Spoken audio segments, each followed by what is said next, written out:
Welcome, everyone. Welcome back to the show. It's your host, Danny Dhaiphong. You are tuning in to another update of the war on Iran. As you can see, I am joined by Greg Stoker, former U.S. Army Ranger, geopolitical analyst. He's also running for Congress in Texas. Greg, good to be with you. Thanks for having me on. Crazy times. Yeah, yes, they are. Well, how about we get started? Overnight there were massive missile salvos sent at Israel. The videos I'll just pull up are pretty damning and convincing.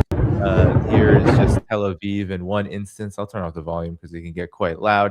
Um, and this comes in conjunction of what I believe now is wave 15 of Operation True Promise 4. We know that the United States and Israel are continuing their bombing campaign, and there's a lot of talk about running out of air defense interceptors, Greg. And I want to actually just pull up even what Donald Trump just said about the war. What an amazing unhinged A post. very contradictory statement, given that we're only in about day 4 of this war, and Donald Trump is both talking about going on forever, how wars can be fought forever and very successfully with these unlimited supply of weapons, but saying that at the highest end we have good supply, but are not where we want to be. Much additional high-grade weaponry is stored for us in outlying countries, and he blamed, of course, Joe Biden for this problem. So, Greg, where are we at right now? We know that Iran's retaliation this time is far different than the 12-day war, especially given the factor of hitting U.S. bases, U.S. air defense systems. There's just been a report of a THAAD taken out in the UAE by Iran. They're trading with drones now, it seems like, in the latest waves of Operation True Promise 4. So what's been your reaction to the latest developments here in this conflict? I mean, it's almost boring to talk about at this point. I think you had me on last week when we had this exact discussion about how we knew we didn't have the stockpiles for these kind of interceptors. They take forever to produce. They're hugely expensive, and we don't really have the industrial base to really pump these things out.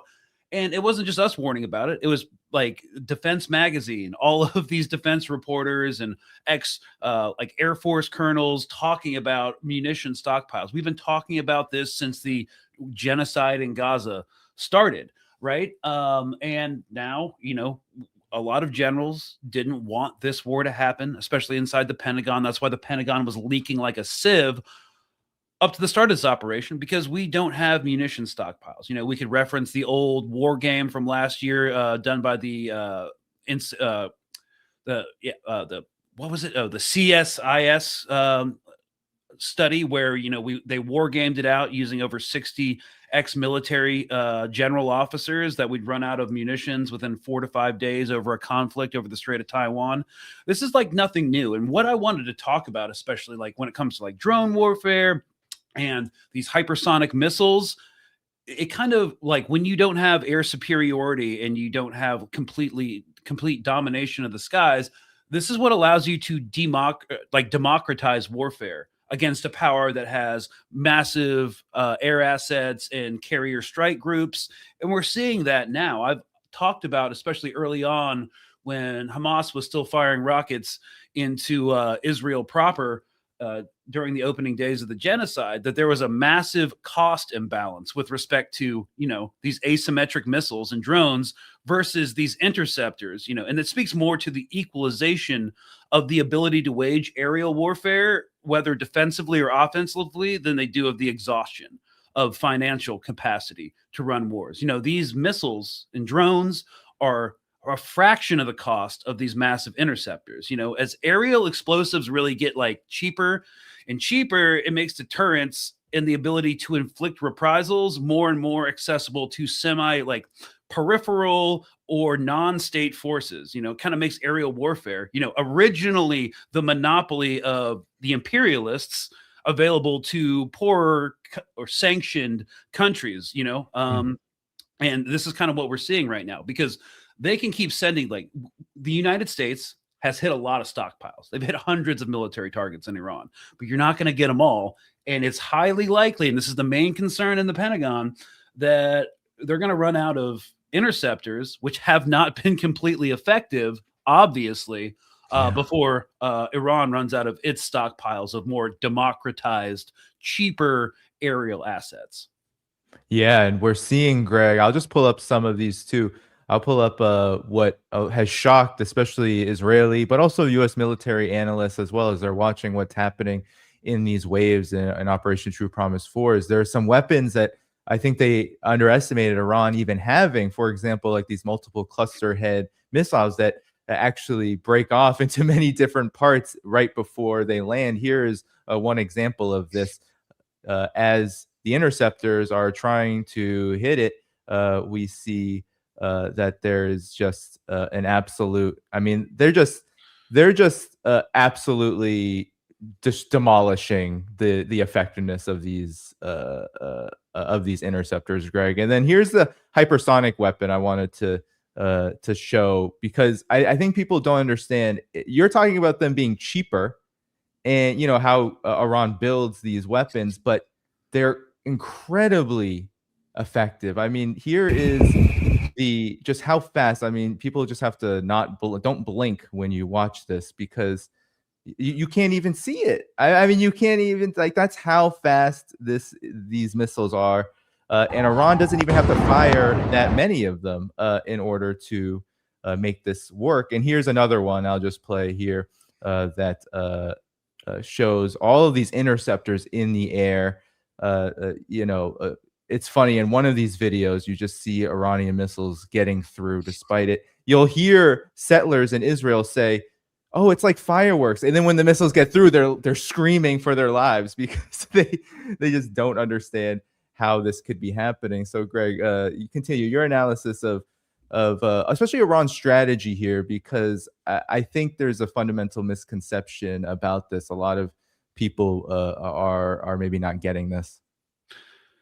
Yeah, I mean, it was kind of hard to anticipate like what the strategy would be. Like, this is very much an open air weapons test, way more so than the last Operation True Promise, or during the 12-day war. This is more of Iran going, on the attack mode, targeting U.S. assets in different Gulf states that were complicit or giving support to these attacks. Of course, like Saudi Arabia, the UAE didn't want to get hit. That's kind of why they wanted to close their airspace, and that's why the U.S. had moved some of its troops out and reallocated assets, because they didn't want our quote unquote allies or sub-imperial states to get hit, but Iran did it anyways. And so basically, Iran's strategy is to make a conflict that the U.S. wanted contained.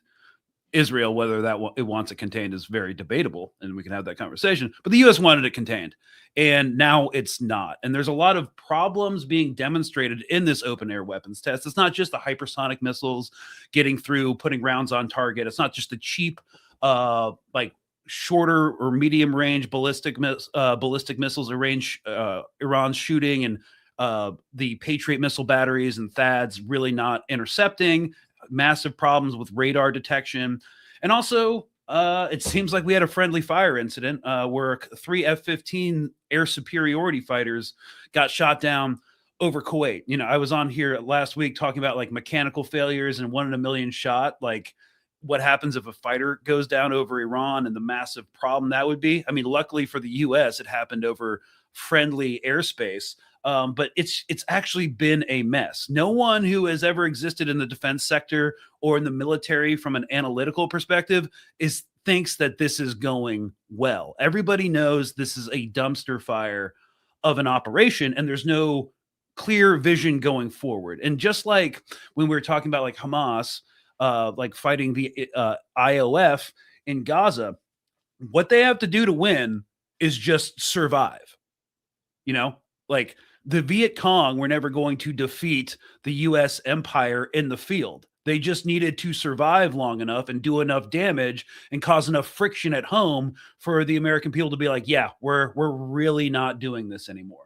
And so that's kind of what the strategy is. And so, of course, it seems overwhelmingly likely. And actually, I think Iranian state media put it out that the Ayatollah was killed this weekend.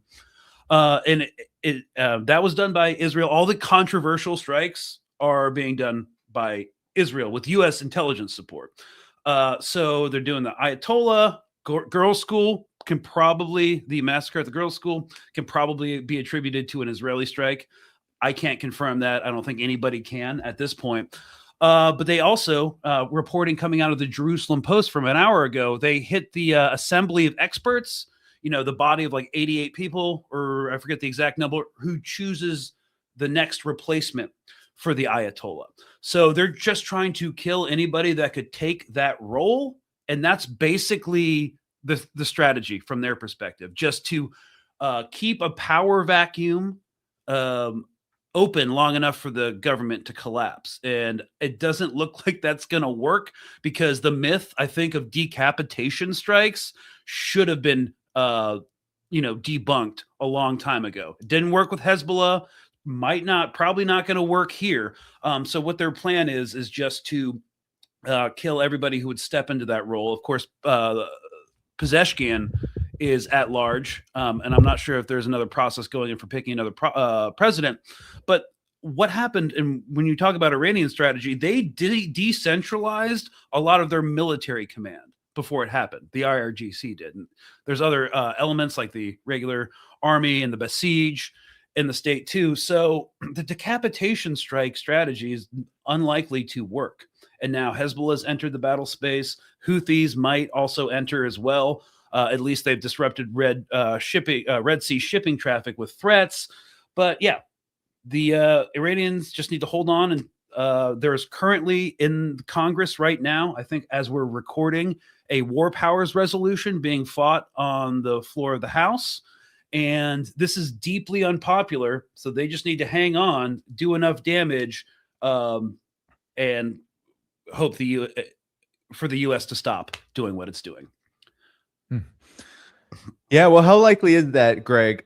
Because I'll just pull up, you mentioned that they are targeting U.S. bases, and we can see the damage here. I'll put it, there's satellite imagery of what happened to Bahrain, the U.S. Naval Support Facility, the 5th Fleet, the Al Udeid Air Base, of course, CENTCOM's headquarters, and of course, what happened in Kuwait, where we are told, Greg, that that's where the 6 casualties, U.S. casualties of this conflict have originated from due to Iranian drone fire.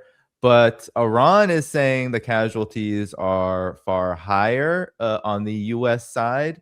Right now, Iran is saying 650 casualties in 2 days. That is the latest update on that number.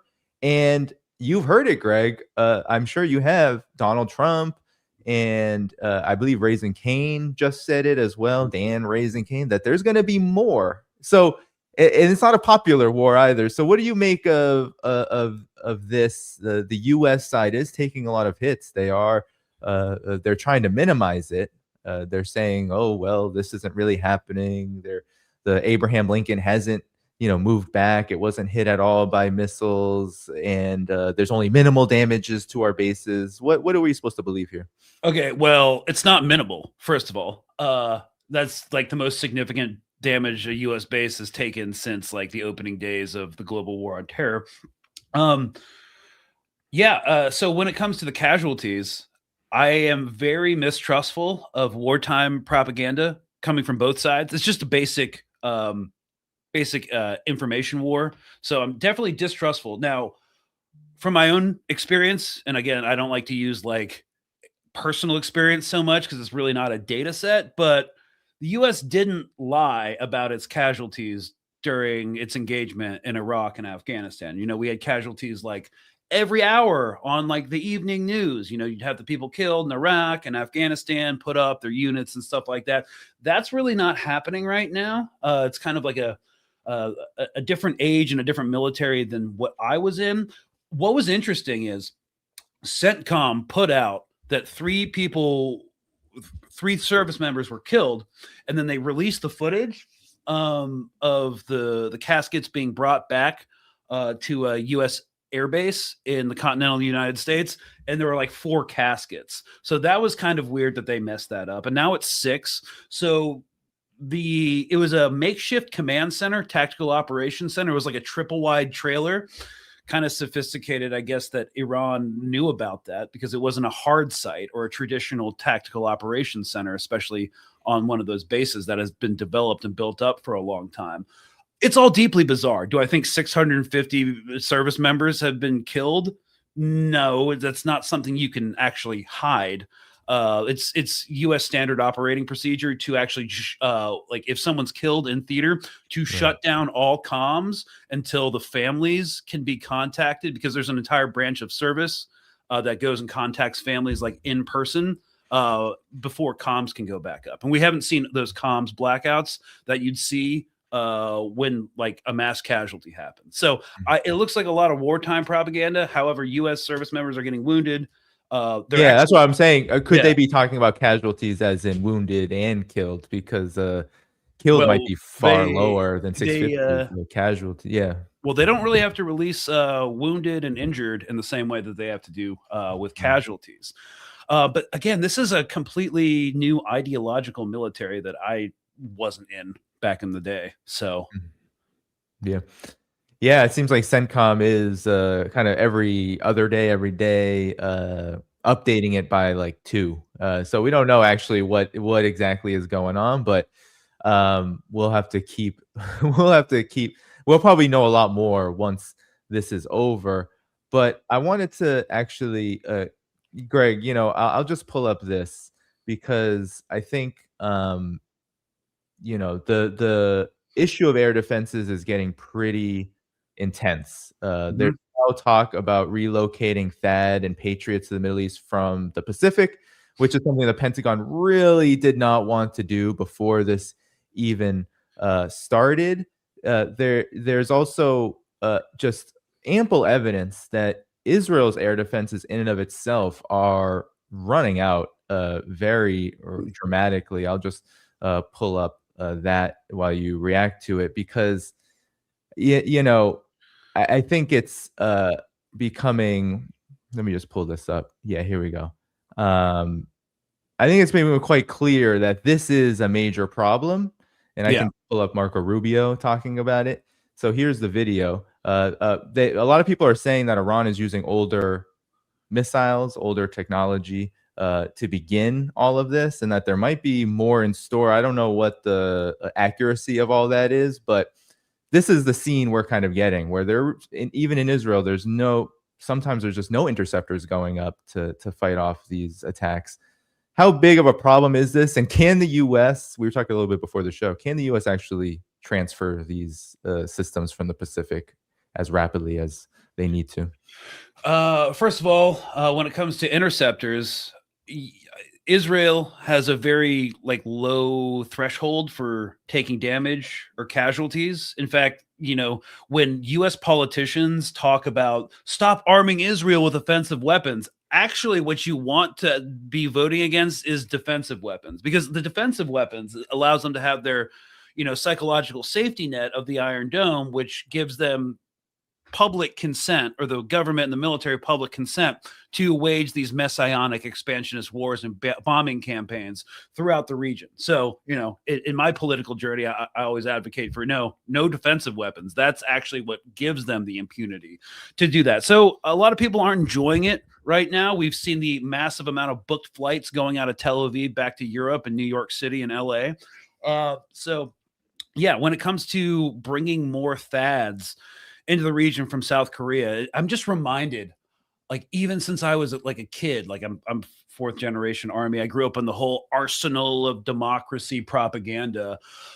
We've always been trying to prepare for, an existential war or conflict against China over the Strait of Taiwan. That's why we have the base in South Korea, Okinawa, Taiwan. Every time we when I say we, I mean the imperialist government of the United States tries to shift its focus to isolating and directly confronting China, we always get dragged back into a Middle East conflict. So there's kind of a running joke in defense circles is like everyone shifts assets to Indo-Pacific Command, and then something happens, and it goes back to Central Command, and then back to Indo-PACOM. And so it's just this running cycle of assets, be their naval, be their air defense, just moving based off of these conflicts that don't need to happen and are completely avoidable. Can they get, if we just lost a THAAD battery, that's an insanely expensive piece of hardware. There aren't many of them. How much is it, Greg? I would have to fast check. 40 million, 40 million, something of that sort. Well, I think interceptors are their THAAD interceptors are multi-million dollars per interceptor, and they can only produce only a handful a year. So it's like, okay, so they make they shift the battery, but like, do we have these munitions? You know, I think this really speaks to how like end stage finance capitalism has really captured the U.S. Defense industry to privilege precision over mass. So we actually cannot fight a high intensity conflict anymore. Like we only have one factory in Poland right now that produces all of our 155 howitzer shells for massed artillery. Like what this is revealing is, we can only do things like Venezuela operations, send in Delta Force in our special operations community because no one else has that capability. They don't, but it's all we can really do. And as I talked with you after the Venezuela operation, that's where we get a lot of our military propaganda.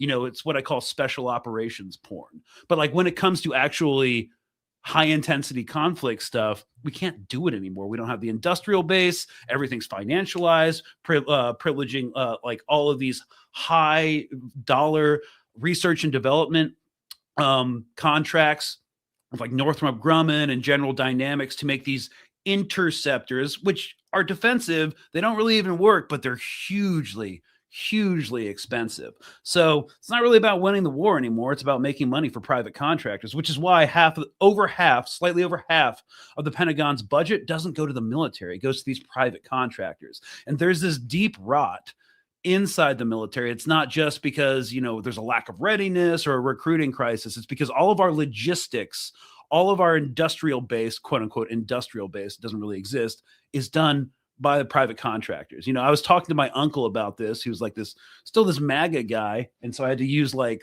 a Roman Empire analogy because like he knows about that. Could you imagine how effective the Roman army would have been if they didn't handle their own logistics? Like that's what allowed them to be this massive imperial force. So we don't have that right now because it's all done for profit, not for the actual functioning of the military. So what this conflict has definitely exposed and highlighted is this massive rot inside the Department of War and the military apparatus that there is no political will to fix. The Democrats don't have it. Republicans don't have it. It just makes too much money. And again, all we can do is special operations. And that's really not something that a lot of people are interested in trying in Iran. We have a really bad track record of special operations disasters in Central Asia. So we'll see. Yeah. And Iran's terrain is very challenging as well. We'll have to see. I wanted to pull this up. I think I've seen this cost. This is from the Islander, but I feel like I've seen this cost that it can be up to $44 million a shot for Patriot interceptors, chasing down what often is $250,000 worth. I think the 44 million is closer to the THAAD or Arrow interceptors. I think Patriots are going to be way cheaper than that. Right. So their lack of effectiveness, though, in terms of being able to hit an Iranian missile or a drone, I think really speaks to exactly as you said. There's a changing way of how war is fought, and the U.S. seems very behind, which begs the question, Greg. A lot of people in the audience wanted to ask this of my guest today: is who do you believe is winning this conflict? Because I think right now, of course, Iran has taken civilian casualties. The U.S. and Israel are bombing. They bombed the media. What is it? The IRIB. They're bombing schools. They're bombing anything. They're trying to essentially break the Iranian people. And Iran has been very strategic and very intentional about how they are going about this, and have hit very important targets and have already caused a bit of panic inside of the Pentagon. So, what's your take on this question? My take on this question is it's not this equivalent relationship. The conditions for victory for Iran are different than the conditions of victory for the United States. And can anyone in the audience actually describe to me what the United States conditions for victory are? Like regime change, killing the Ayatollah and anyone who would succeed him, destabilization, balkanization, destroying all of the IRGC, collapsing the central bank. What are we talking? What are the conditions for victory for the United States? They haven't set any. It's like Iraq 2.0 in some ways. The conditions for victory for Iraq were to overthrow Saddam and do a interminable nation building forever war exercise. But we don't even have that for Iran. So I don't know what the conditions for victory for the United States are, because they haven't been set. We're just doing this kind of mowing the grass operation every 2 years, it seems now, with Iran, or every year, where we just ignite this new conflict, kill a bunch of people, IRGC commanders, politicians, nuclear scientists, declare victory, and then walk away. However, this time is going to be different, because we clearly started this conflict in conjunction with the initial Israeli strikes. Whether or not, people in the White House or the Pentagon were super excited about that prospect, it's debatable. It doesn't matter. This conflict has expanded in dimensions way beyond what the United States decision makers would have liked, and it's not going well. It's revealed deep strategic weaknesses and operational weaknesses, and I don't know. Can anybody tell me what a U.S. condition for victory would look like? It hasn't been set.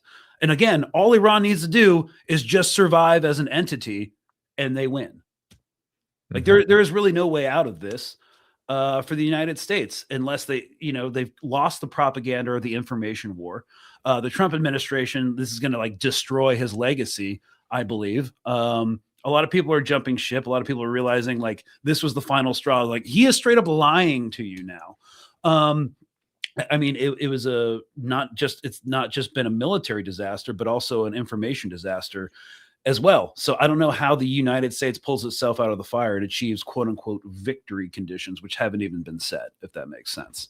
Yeah. Well, let's talk about that information disaster, because we can definitely pinpoint the incredible difficulties that the Trump administration is having, not just justifying the war, but also I think a lot of this is trying to hide what we know. We played it the last time we were on the show. We know that CENTCOM, we know that the U.S. military brass, the foreign policy, that they pay attention to what people are seeing on social media. They're seeing the same things that we're seeing. They know, they're in this war, so they obviously know what Iran is doing and how that looks. There are entire specializations within the military that just monitor this stuff. Exactly. So they know, and now we have. So as they're trying to hide exactly what's going on, the difficulties, as well as justify this war, we see some pretty stark contradictions. So here's Marco Rubio's longer reasoning for why the U.S. is doing this in the first place. This operation with a very clear goal in mind. I haven't got a chance to see a lot of reporting. I don't understand what the confusion is. Let me explain it to you, and I'll do it once again as clearly as possible. Perhaps you'll report it that way. The United States is conducting an operation to eliminate the threat of Iran's short-range ballistic missiles and the threat posed by their Navy, particularly to naval assets. That is what it is focused on doing right now, and it's doing quite successfully. I'll leave it to the Pentagon and the Department of War to discuss the tactics behind that and the progress that's being made. That is the clear objective of this mission. The second question that's been asked is, why now? Well, there's two reasons why now. The first is it was abundantly clear that if Iran came under attack by anyone, the United States or Israel or anyone, they were going to respond and respond against the United States. The orders had been delegated down to the field commanders. It was automatic, and in fact, it bared to be true, because in fact, within an hour of the initial attack on the leadership compound, the missile forces in the south and in the north, for that matter, had already been activated to launch. In fact, those had already been pre-positioned. The third is the assessment that was made that if we stood and waited for that attack to come first before we hit them, we would suffer much higher casualties. And so the president made the very wise decision. We knew that there was going to be an Israeli action. We knew that that would precipitate an attack against American forces. And we knew that if we didn't preemptively go after them before they launched those attacks, we would suffer higher casualties and perhaps even higher those killed. And then we would all be here answering questions about why we knew that and didn't act. So yeah, the last part is actually an interesting admission. First of all, nothing about nuclear, which we can get into in a second when we hear JD Vance, but also that last part of we knew Israel was going to attack, so we had to essentially attack as well. Yeah, or if we even break down the quote unquote logic further, it's like Iran thought we were going to attack them first, so they were going to attack us first, which means we had to attack them actually first. Right. You know, in his defense, trying to logically argue for this war is kind of like trying to use the scientific method to disprove gravity. So, I mean, I feel for him. And again, when it comes to these strategic goals, you know, one person is saying one thing, Marco Rubio is like, yeah, it's the ballistic missiles. And then you have another White House official being like, it's actually the Iranian nuclear program. Here's JD Vance. Here's JD Vance. So long as we achieve the president's objective to make it clear that Iran can't build the bomb, I think the president will be happy with the outcome. You know, the bomb being a nuclear weapon. Yeah, and then you have other officials like talking about regime change. So like, which one is it, guys? Take a pick. And it's very clear that there are factions within the White House and the Pentagon that don't support this, but then there are also like actually religious extremists inside the U.S. government and the military who are behind this, not just for any logical reason, but because, you know, they need to bring about Armageddon. Yeah, literally, that's where we're at. Here it is. Age of Times. U.S. troops were told Iran war is for Armageddon, the return of Jesus. Advocacy groups reports commanders giving similar messages to more than 30 installations in every branch of the military.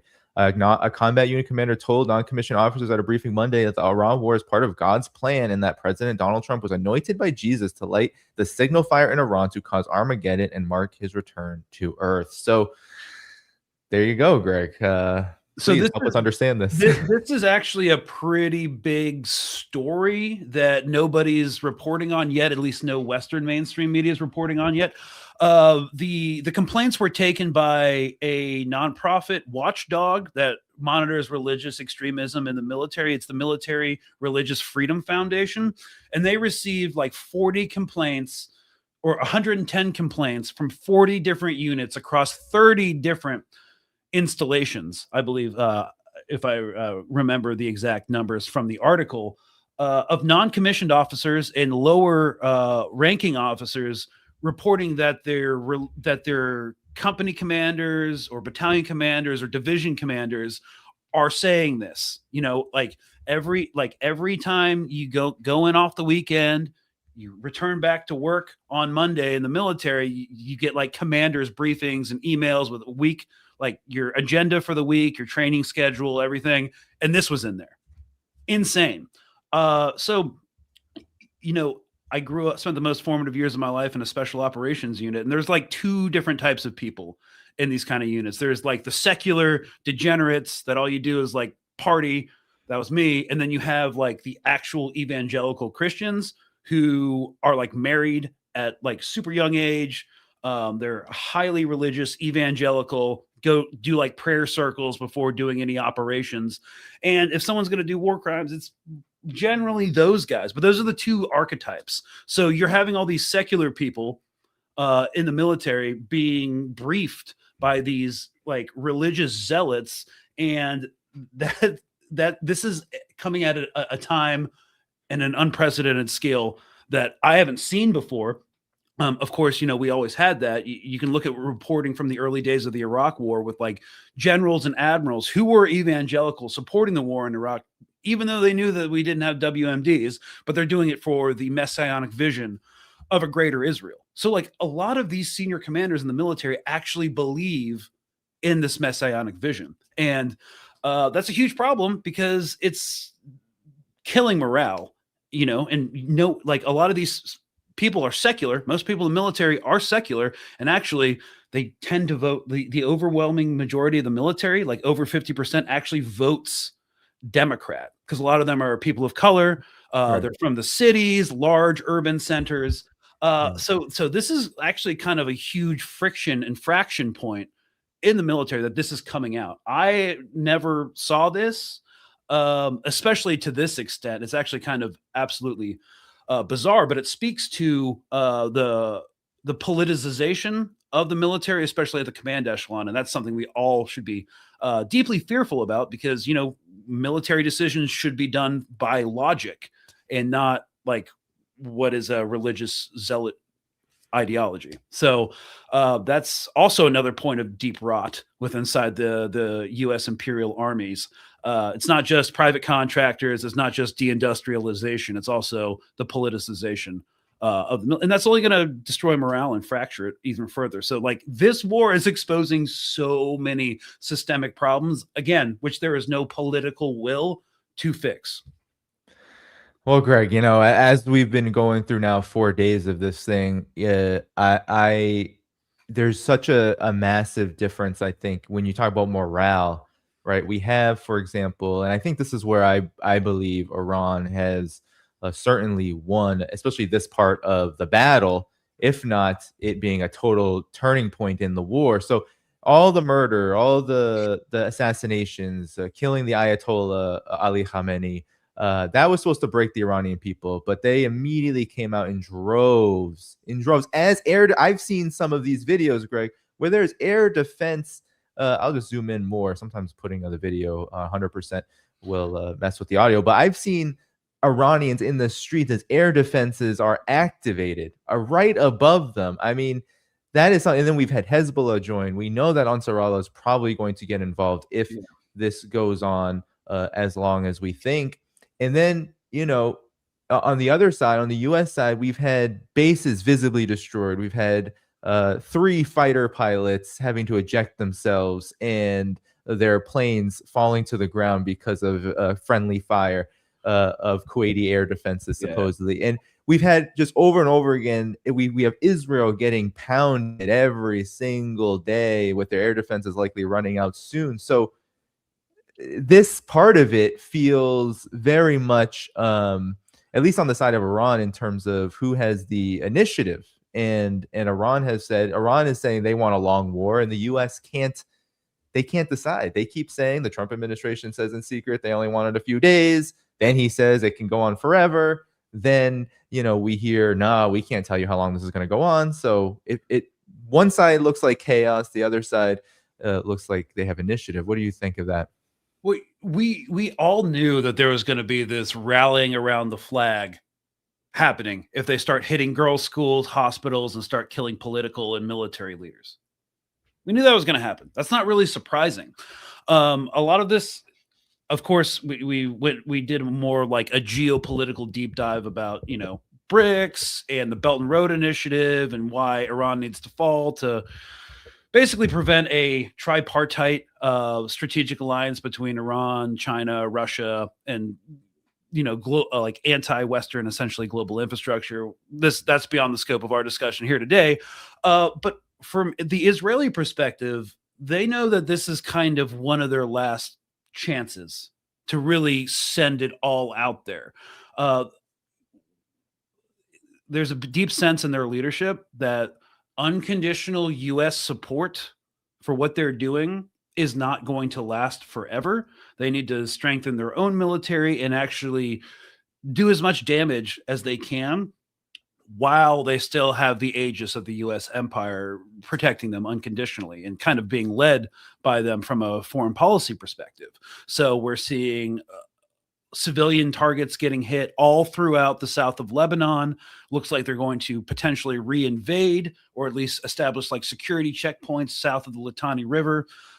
They're probably going to, Ansar Allah gets involved, start doing bombing runs on Yemen, and they're going to focus on local targets while the U.S. Focuses on the targets in Iran, because we have more force projection than they do, and we don't have to like refuel over Iraqi or Syrian airspace like they do like this. So this is going to be one of their last chances, I believe, to enact the Eretz Israel plan. And again, just like I was talking about ideologues in the U.S. military, where they think like this is going to bring about Armageddon, and it really doesn't make any strategic sense, we can look at these decision makers in Israel and say the same exact thing. Like yeah. we know like they are trying to disarm Hezbollah, never going to happen. I mean, they're in it right now. Yeah. They're hitting tanks. They got drones. Yeah. They got rockets. They're hitting them. So this is going to be like, I think, one of the last chances. And a lot of this is, if you look at what's happening with like the Venezuela oil and the lead up to this operation, sorry, I have allergies. Like you had to do that first, because everyone was saying, "Oh, we're stealing Venezuela's oil for us. Like we can't even refine that oil. It's too crude. It doesn't have the purity that our systems require to refine petroleum. So who can use them? Cuba and the Gulf states. And if the Strait of Hormuz gets shut down, you're going to need another alternate supply of oil. So this is helpful for like the Venezuela operation was helpful for like Qatar and Saudi Arabia. And if you actually look at the moves behind the scene, a lot of actors in the United States are starting to kind of move or envision an alternate power base inside the region, moving from Tel Aviv, which is kind of toxic right now, to Riyadh and Abu Dhabi. Going forward. So, you have massive real estate investment deals. The Trump administration is heavily involved with the Saudis and the Emiratis and joint real estate projects and stuff like this. So it's not just all about Israel anymore, which is interesting. And because as a imperial colony, it's kind of been tainted. So we're kind of seeing the ascendancy of these sub-imperial states coming out of the Gulf. But again, it's not that clear cut, because the Gulf states don't want to be getting hit by Iran either. This regional instability doesn't really serve them at all. It's just an absolute mess. Yeah. Well, I wanted to ask you, Greg. We don't have firm numbers on Iran's capabilities. They don't announce them. And they don't actually even reveal them. Their strategy on how they hit Israel and the U.S. military assets don't really reveal it either, right? Because they've taken a very measured approach. But I'm wondering, you said this is the last chance for Israel to get its Greater Israel Project, and of course to get it's not the US last support. chance, but it's it running is out of time.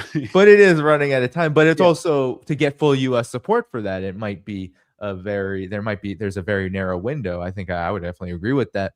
But is this time that's running out, this hourglass that's been turned over, and we see the sand days of our lives kind of thing going on for them? Do we see this though as being a kind of miscalculation that Iran may actually hit them hard enough to make life very difficult for Israel's they always complain about Iran wanting to wipe them off the map. That doesn't seem in play, but to make their existence even just difficult, unlivable. If Israel cannot be secured, there goes a lot of your foreign investment. All of these like data centers that we're building in Israel, even during the first Hezbollah war, that massive Intel chip factory that was like $500 million or $800 million, that got canceled. A lot of foreign investment, which Israel relies on because it doesn't really produce anything other than like tech stuff and diamonds, strangely, even though there's no diamond mines in Israel. That's it. Like that's their economy. It's been struggling for a long time. A lot of people have left Israel and went back to Europe. There's a brain drain situation that's in danger of happening. And we haven't talked about this a lot, but what is the morale and the Israeli Defense Force? The social contract in the Israeli occupation force is that, you do 2 years as a conscript and then you go back to Tel Aviv and you get to live a nice, like, upper middle class life as a data engineer or something else. And that's just not happening. Now they're getting involved in all of these, like, what is looking increasingly like a forever war, reinvading the south of Lebanon. And a lot of reporting, if you look at like Jerusalem Post and Ynet News and Khan, they used to really be reporting heavily on like troop morale and stuff like that. They're not really doing that anymore. And they also have a moratorium on reporting on their suicide rates. So, we can call them ideologues or whatever, but like the rank and file troop, it's highly likely that they don't want to be doing this either. So, like it's kind of like a house of cards. All they can do is bomb stuff. Yeah. Yeah. I mean, I think we talked about before this even started, Greg, that was likely what was going to happen, that they would bomb stuff and hope that would mean Iran would say, and Iranian people would say, yes, welcome to our government. Do whatever you want to it. Do whatever you want to our sovereignty. Now, Greg, final question before we get to maybe an audience question or two here.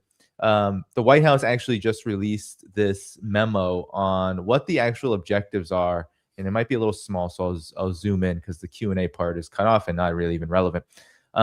It says right here that major combat operations against the Iranian regime were launched this past weekend, and that the objectives are clear. So here's all the objectives: destroy their missiles, raise the industry to the ground, annihilate their navy, ensure the terrorist proxies of the regime can no longer destabilize the region, and ensure that Iran can never obtain a nuclear weapon. Greg, we're in day 4.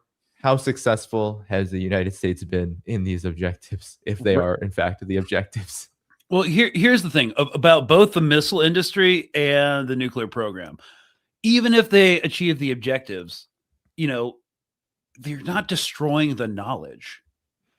It can all be rebuilt, and it will be rebuilt if the Iranian government survives, which I predict is likely. Annihilating their navy, it's not really a flex. There's 2 nuclear powered carrier strike groups around. And of course, Iran has irregular navy vessels too, kind of not to the same extent that China does, but it's not just their flagged and armed vessels, and ensure the region's terrorist proxies can no longer destabilize the region or the world and attack our forces. I don't see that as an achievable objective. We've been saying that for like 3 years now. Yeah. So, okay, cool. Also, it's a stupid operation name, Epic Fury. Yeah. At least they put out a cohesive statement. It will be interesting to see what comes out of the War Powers resolution in the in Congress today. Yeah. The resistance groups, Hezbollah, they said that Hezbollah was dead, and Hezbollah is now fighting again after the Ayatollah was assassinated. It was killed, and the missiles are still going up. So it's obviously not raised as of yet. What else was there? The nuclear question. Iran has said over and over it doesn't want a nuclear bomb, but it's not going to give up nuclear energy, and it's likely that it will continue to pursue that regardless of what happens in this conflict. And we should also over and over and over. I don't want to sound like a broken record, but hey, countries are allowed to have navies, and they're allowed to have nuclear programs for energy, and they're allowed to have missiles. This is absolute blazing hypocrisy. And a lot of people in the United States see that as reasonable, but what they don't understand is the rest of the world sees us as the aggressors and us as the terrorists. And this isn't doing nothing, absolutely nothing for U.S. soft power, especially when we're doing things like implementing on behalf of Israel, like Da'iya doctrine stuff, like bombing civilian targets in order to demoralize the population so much that they abandon their government who can't protect them. That is actually like the definition of a terrorist attack.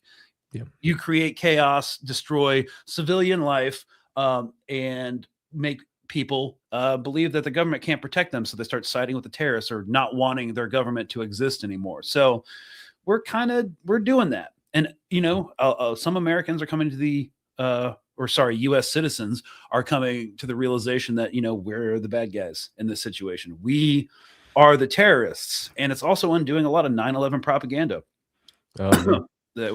So I mean, the polling numbers. What did Trump say? He doesn't care about polls. He doesn't care about them at all. yes, he does. I know that's what he says, though. He says he doesn't care, but the polls are not in his favor. They look bad now, and there's no sign that they are going to reverse that 20-80 spread, 20% in favor, 80% opposed, or don't know, don't care. But either way, the 20% support is incredibly low for this operation. It's just like the dispensationalist evangelical bloc.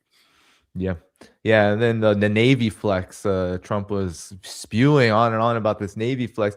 Iran, even if they bombed naval vessels at port. Okay. So yes, you destroyed their naval vessels, but if they wanted to shut down the Strait of Hormuz, which is being signaled toward, they have drones. They have drones that could make life very difficult for naval vessels and commercial vessels and all that. And what we saw, and they have more sophisticated drones than the Houthis did. And the Houthis shut down the entire choke point. They're going into the Red Sea. So, all you have to do is just make sure ships are uninsurable and they won't sail through it. So, they don't want to be hit by drones, no matter what. Like, that's obvious. So here's some questions, Greg. Just a couple. I think let's see. Where's the first one here? Here we go. Is the Strait of Hormuz completely shut yet? Will the closure escalate the conflict? I think I haven't pulled up my naval tracker. There are open source sites, guys, that you can see all the ships transponders that are broadcasting throughout the world. I think there's still, I haven't checked today, but there is still some traffic going through. And will shutting down the Strait of Hormuz escalate the conflict?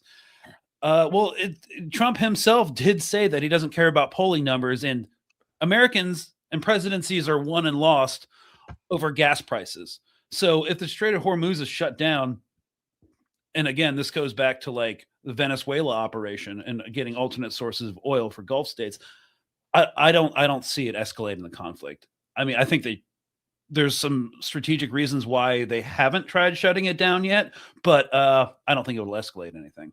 In fact, I think it would really curb a lot of military considerations in terms of expanding this conflict. Yeah, well, it would hit the world economy very hard, and then the Trump administration would actually have to wonder, or actually have to consider, what do people think of this war? I mean, I'm concerned because I think like they've just completely given up on the midterm elections here this coming November. And so that's kind of nerve-wracking if you're a U.S. citizen. Like, what kind of shenanigans is this administration going to pull to retain power in the House, the Senate, and the judiciary? So this war is concerning not just for the immediate present, but what it means for U.S. citizens in November.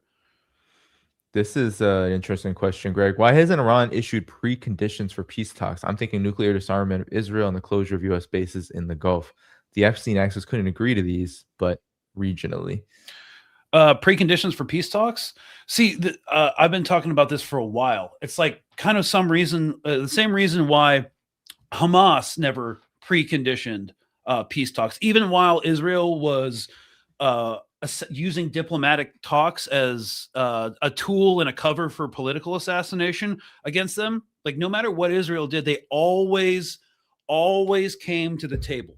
All right, because they are waging an information war. And the information war is that these guys are religious zealots. They're completely unreasonable. They cannot be talked to or trusted. And so them coming to the table in good faith every time from a very reasonable position is how it's what they're doing to frame this and push back on literally centuries of Orientalizing propaganda that paints these people as like third world savages. Their words, not mine. But while exposing that like they are the third world savage. They're uneducated. They're violent. They're cheering on the death of people they don't even know and understand. And by Iran consistently acting as a good faith, rational actor, as opposed to these religious zealots in the White House and in the Likud party in Israel, they are showing the world that they are an actual part of the Congress of Nations. They're not this rogue state, and it's part of a larger information strategy, I believe. Yeah. Well, and Iran, Greg, here is just some I wanted to pull up. Oh, where did it go? Oh, here we go. Donald Trump. I had it up. I don't know why it's hold on one second. Because Donald Trump has said it's too late for any of these talks. That's his position now. That's what he said here on his Truth Social. So-called Iran was supposedly reached out. Their air defense, Air Force, Navy, and leadership is gone. Now they want to talk. I said too late. But here is Ali Larijani, who said just the day before that Iran didn't start this war. We will fiercely defend ourselves, and we will make it very difficult for the for the enemies. And he said that Iran is prepared for a long war. So either Iran is bluffing or Trump is lying. I don't know which one it is, Greg. I mean, well, I know which one it is, but I'm curious about yours. Well, first of all, Trump is lying. The Iranian military has not been destroyed, and the Navy has not been destroyed, and all their aerial assets have not been destroyed. Like, that's easily verifiable. And even if, like, what does he mean by the military? Is it the IRGC? Is it the regular army? Is it the garrison militias of the Basij? Like, no. Okay. And Iran is prepared for a long war. That's why they built the tunnels and the hardened bunker sites and the massive military stockpiles beneath them, because that's what you do when you cannot establish air sovereignty against the United States, just like the Viet Cong, just like Hamas, just like Hezbollah. You build tunnels. They have been preparing for a long war. And one of the reasons they've been doing it since we invaded Iraq. Pete Hegseth got up on stage yesterday and talked about how Iran killed U.S. service members in Iraq. Why was that? Well, because all the neocons back in the Bush administration, Wolfowitz, Rumsfeld, whatever his name is, Cheney, sorry, they said Iran was next. So what did Iran do? They sent an IRGC into Iraq to start training Shia sectarian militias to bog down the United States interminably in Iraq so they didn't get invaded. Like, this has all been in response to U.S. aggression in the region, starting with us overthrowing their democratic government in the 50s. And so when they started building their nuclear program, they always knew that Israel wouldn't tolerate it. And that's why they built these hard sites deep, deep underground, not against Israel, because Israel doesn't have the capabilities to do that. And they never will have the capabilities to use massive ordnance penetrators to hit these sites. It was always against the United States and U.S. aggression for decades now. So yeah, I think they are prepared for a long war. And even if they're not, the U.S. is not prepared for a long war. We've been talking every time I've come on this show, we've been talking about how we don't have stockpiles or an industrial base. So, like, what are we even talking about here? Yeah. Great. I mean, even if what Donald Trump said there, everything is gone. I mean, there's a desperate attempt, it seems, to make it look like these objectives. Why are we even still listening to him? He said we set their nuclear program back decades, like last year, and now obliterated, right? Oh yeah, I thought it was obliterated, but then JD Vance obliterated. It was tremendous. So. And then March 2nd, JD Vance says we can't let them build a bomb. Well, how could they? It's obliterated. And the math, just doesn't work out for the United States. Even Marco Rubio acknowledged this. I don't know if you saw this. Here it is. They are producing, by some estimates, over 100 of these missiles a month. Compare that to the 6 or 7 interceptors that can be built a month. They can build 100 of these a month, not to mention the thousands of one-way attack drones that they also have. So not good math there when we talk about just a few interceptors too. Even if you take the price differential out of it, it's just, it's not going to happen. No. But I guess we're going to go ahead with it because, This is just end of imperial violence that you can look throughout history is what happens, even pre-capitalism, So I definitely think that I don't like to make predictions anymore because the world's so insane and the news cycle's so insane. But I would be surprised if this lasts to next weekend. But we'll see. Yeah, I mean, we still have some time as we wait for Lowkey here. Because there's a lot of course, first of all, what I noticed before this started, Greg, was that the mainstream media, Politico, other outlets, were talking about how Donald Trump's administration has not communicated any kind of message to people in the United States, not just about why, but about how this is going to happen. And they cited 9/11, they cited World War II, of course, Vietnam. These were different kind of wars. But then they even started the war on terror began after, that really jumped off after 9/11. And they said, well, George W. Bush, he went up to the camera multiple times and said, this is how it's going to happen. Donald Trump did it 0 times. The one time he did it, they were already striking Iran, which took a lot of people by surprise. So now it's hard to believe and hard to understand exactly how long this could last. In what planet could this conflict actually last beyond this weekend, as you're saying? Well, I guess we'll just have to stop using interceptors and get hit. Just like we did back in the good old days, just eating rounds and hoping to survive. Which because we don't have any consent for this war, the U.S. service members are not even going to have an appetite for that. When you look at why the USS Gerald R.R. Ford had to go into port, because 80% of the toilets didn't work. Well, and they started finding shirts and debris inside the pipes. That's like Gen Z's version of fragging.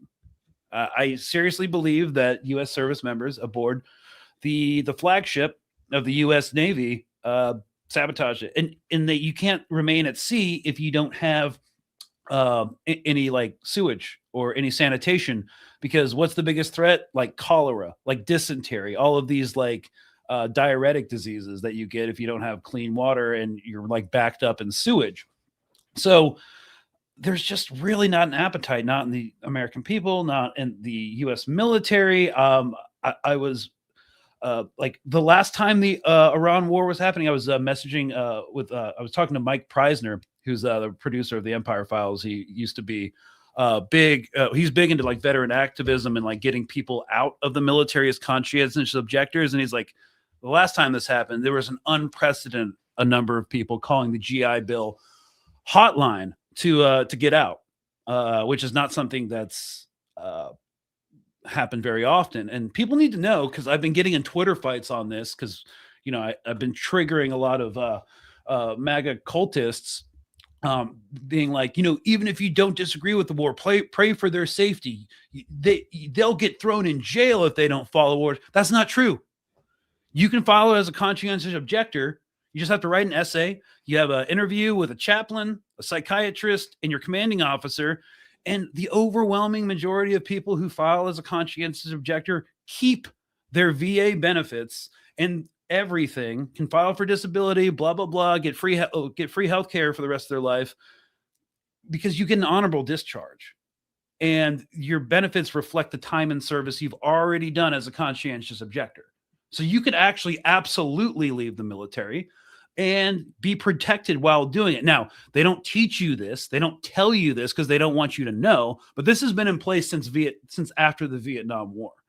And so I know conscientious objectors who did like a couple years in service, filed, got out. I've interviewed them. And they're good to go. And they have VA healthcare and dental and all this other stuff. GI Bill, VA home loans. So like all these people can actually get out if they want to. Most of them don't know about it. So I'm actually kind of trying to do a education campaign. So I don't think anybody in the military, or a lot of people in the military, watch your show or listen to my podcast. But if you know somebody in the military and they're kind of like questioning if this should be happening, or like, do they want to get out? They can. Just go to the GI Bill or GI Rights hotline, and has all the information that you need for you. And there's also a bunch of 501c3s that support veterans transitioning out as conscientious objectors. So it's absolutely a protected process. And everybody needs to know that. So you don't have people like, excusing this kind of stuff. Yeah. Well, I mean, when we talk about there could be far more conscientious objectors coming out of this war, Greg, should these air defenses run out. And, the damage to the bases is significant, but once those they run out entirely, there will be far more hits that are more damaging as long as Iran continues to do what it's doing.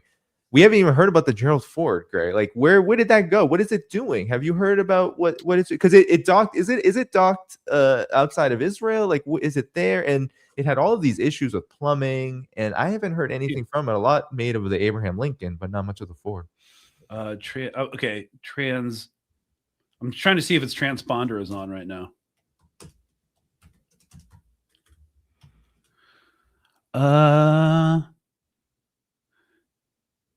Okay, I think its AIS transponder has been off since the beginning of the operation. So unless someone has like eyes on it in like the port of Larnaca in Cyprus, I don't really know.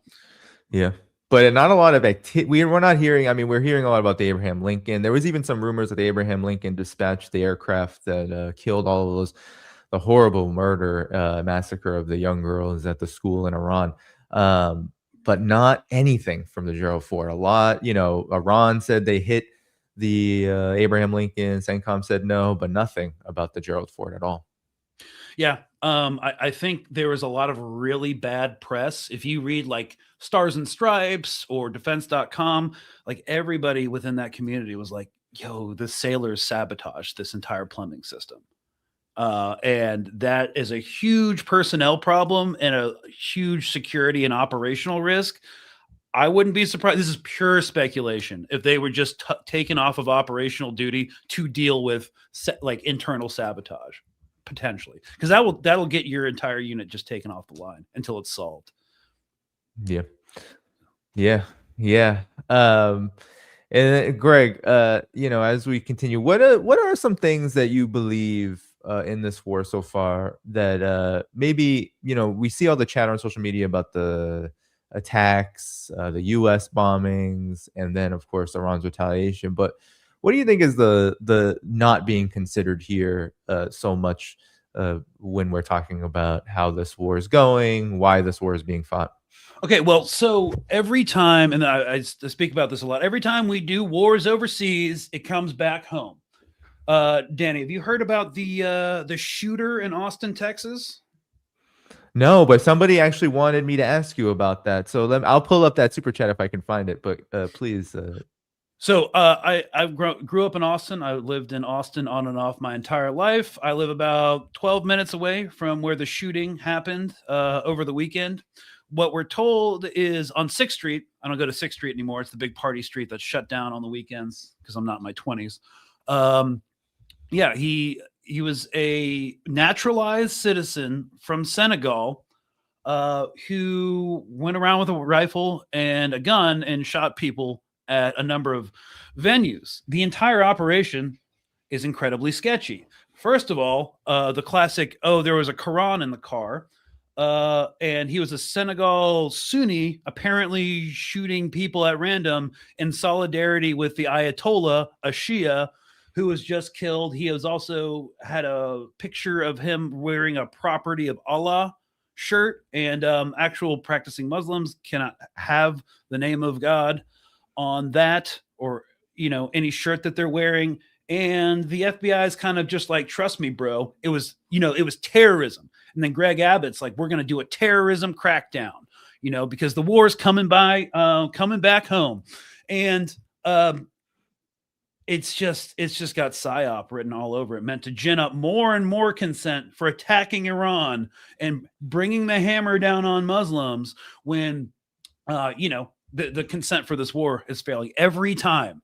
I swear to God, every time I might be a conspiracy theorist, even though, CIA and FBI has released files that they do this kind of thing. They recruit mentally unstable people on the internet in like chat groups or messaging and get them to do these kind of things. It's just there's no compelling evidence after the Charlie Kirk assassination and the Tyler Robinson stuff, and there was no transparency. There's zero reason to trust Kash Patel's FBI at this point, and it really is giving psyop, and it's making at least massive news here in Texas. And so I think this war in Iran is just going to be used to gin up more consent for a further police crackdown and a further mobilization of the Department of Homeland Security and ICE. Because again, guys, whatever imperial violence and forms of repression and control we implement overseas is almost immediately ported back home to us citizens of the imperial core. So that's something that crazily happened over the weekend, and it's absolutely bizarre. There's no transparency, and it's very much trust me, bro. Yeah, and it's that was Joseph George, member, longtime member. Thanks so much for the question. And I mean, to point out that, yeah, please. You know how many white boys have shot up 6th Street? And it was just like we're praying for like the mental health crisis and the male white man loneliness epidemic. But of course, we're going with this narrative now. Yeah, and though it gets worse, Greg, though, I feel when things don't go well. And everything on the spreadsheet right now in this war is bad. So and then we have to factor in, the longer this goes on, of course, the economy, the capitalist economy, the world capitalist economy is going to take major hits.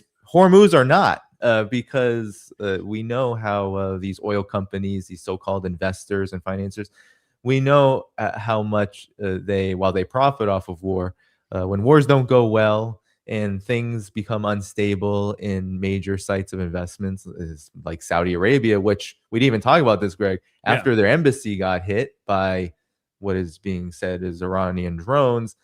They're now looking to directly enter the war and positioning HIMARS, to fire at Iran. That'd be really insane if they fired long-range artillery at Iran. But again, just like Israel, we gave them the HIMARS. I don't think they'll enter the war. They've been cultivating obviously they're a sub-imperial state of the U.S., but they've been cultivating a relationship. MBS, Mohammed bin Salman, the Crown Prince, went to Tehran last year for the first time in a very, very long time. Again, nobody in the region wants this war. And nobody wants a failed state in Iran. And nobody wants, Israel and the CIA getting involved in controlling resource fiefdoms made along territorial and ethnic lines. Donald Trump, just before we got on the street, says, like, probably in response to how poorly the war is going, that in the future we might directly support armed separatist militias. But let's talk about that. Do you think that Turkey is going to allow or not intervene or not engage or protest like us arming and enabling and funding Kurdish separatists in like what the Washington Warhawks call South Azerbaijan? Like, do you think Pakistan, who's dealing with its own Baloch insurgency, is going to like not see us arming Baloch separatists as a direct threat to its territorial integrity? Nobody wants this. The UAE doesn't want it. Saudi doesn't want it. They're just, having to say things. I don't think they'll shoot HIMARS at Iran. To what purpose? So yeah, it's just completely destabilized the region and soured a lot of our longstanding relationships. Well, it also seems to have, and we're just waiting for Lowkey, everyone. I believe he's having some technical issues. And Greg, thanks for being generous with your time here as we do that. I just wanted to. We're now seeing reports. I mean, some of this stuff is happening as we speak. We know Hezbollah is back in, and Hezbollah being back in also throws, no matter how many people, we know Israel is going on a rampage in Lebanon right now too. Yeah. Trying to mass murder the population as they generally do. But there's also Hezbollah is back in the fight, Greg. Look at this. Always with StreamYard. So here we go. They're destroying tanks again. There's now, as we are speaking, there are rockets. That's heading toward Al Mayadeen's reporting that, so it's most likely accurate. So there's also, yeah. So again, well, these are all up to the minute reports. There's also sirens, according to the Cradle, that there are sirens going off in Israel because there are missiles being launched from Lebanon, which means that Hezbollah is still they're still going. And that upends this whole project of not only disarming Hezbollah, but also trying to establish that permanent occupation zone for Israel to continue their project. So a lot of things are just kind of erupting. Do you think the U.S. even expected this? Because Hezbollah was deemed dead. Well, the U.S. like the ODNI, Office of Director of National Intelligence, it's the department that kind of aggregates all the information collected by every foreign and domestic intelligence agency, from the CIA, the FBI, MSA, NSA, DIA, all the three letters. They didn't think that Hezbollah was disarmed. I cannot imagine they didn't see this coming. But again, the Israeli government is willing to take these hits if they can further punish and immiserate Lebanon and maybe reoccupy parts of Lebanon south of the Litani River. Again, I'm going to go back to my initial thesis that they know, because they're not stupid. They might be zealots, but they're not completely stupid. They know that U.S. unconditional support is not going to last forever. And I don't mean it's going to disappear in the next couple years or overnight, but it's going to end with this generation that currently dominates political power. So the older boomers, silent generation folks, right, who are very hawkish. They've been in the reins of power since the late 90s, early 2000s, and they're just not going away. But once those guys are gone, the unconditional support is going to dry up. So this ride is not going to last forever. So I think they're trying to make hay while the sun shines. Yeah.